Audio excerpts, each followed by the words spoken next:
이곳은 대전 현충원 장군 제1묘 아래에서부터 110계단을 올라와 도착한 한병선의 묘 앞입니다. 한병선은 제주 4.3 사건에서 단일 사건으로는 가장 많은 인명피해를 냈던 북촌 학살 사건의 가해부대였죠. 제2연대의 연대장이었습니다. 이후 한병선은 이렇게 국립묘지인 대전 현충원에 안장되어 있습니다. 북촌 학살 사건은 1949년 1월 17일 남녀노소 할 것 없이 400여 명의 주민들이 집단으로 끌려가 총살당한 비극적인 사건입니다.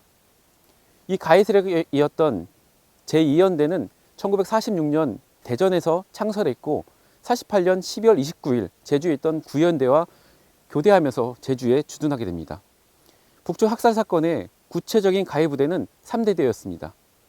3대대는 비밀리에 입대한 서북 청년의 회원들이 대다수를 차지했기 때문에 일명 서청대대라고 불리웠습니다. 이곳 대전 현충원에는 서북 청년회를 주도했던 인물들도 안장되어 있는데요. 서북 청년회 집행위원회 집행위원장을 맡았던 손호기성, 그리고 서북 청년회 중앙본부 위원장을 맡았던 문봉재가 대표적입니다. 제주 4.3 사건의 희생자는 70여 년 동안 대전의 동남쪽에 위치한 산내 골령골의 땅속 긴 구덩이, 그곳에서 누구의 뼈인지도 모른 채 뒤엉켜 있는 반면 제주 4.3 사건의 가해 세력들은 정반대편 대전의 서북쪽에 위치한 이곳 대전 현충원에 안장되어 있는 형국입니다. 제2연대가 제주에 주둔하기 직전에는 여수에서 봉기한 14연대를 진압하기 위해 순천과 여수에 투입되었습니다. 순천과 여수에 투입됐던 부대로는 제3연대도 있는데요. 당시 제3연대 부연대장을 맡았던 이 송석하가 여수지구 계엄사령관을 맡으면서 여수 지역에서 발생한 민간인 학살 사건의 지휘 책임을 맡게 됩니다. 이후 송석하는 이렇게 소장으로 예편해 국립묘지인 대전 현충원에 안장될 수 있었습니다.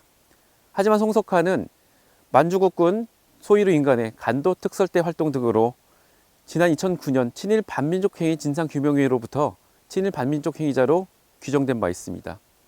만주국군 중위와 간도 특설대 전력으로 함께 친일 반민족행위자로 규정됐던 백선엽도 여순 사건 당시 육군본부의 정보국장으로 있으면서 강경 진압을 주도했던 인물이었지만 이곳 대전 현충원 장군 제2묘역에 안장되어 있는 상황입니다. 대전 현충원에는 여순 사건 당시 사망한 민간인도 안장되어 있는데요. 바로 김영준이라는 인물입니다. 김영준은 일제강점기 사상범의 보호관찰을 담당했던 촉탁보호사, 그리고 군용기 구입을 위한 금품 헌납 등 친일 활동에 앞장서서 친일 인명사전에 등재된 인물입니다.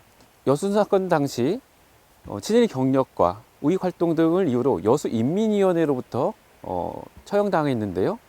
애국단원 신분으로 대전 현충원 경찰묘역에 안장되어 있습니다.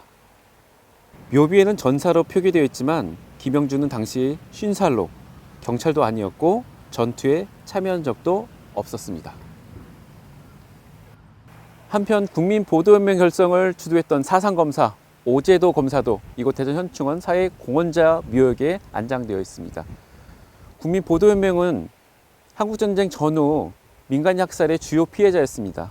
산내 골령골에서도 수많은 보도연맹원들이 국가로부터 무고한 죽임을 당했습니다.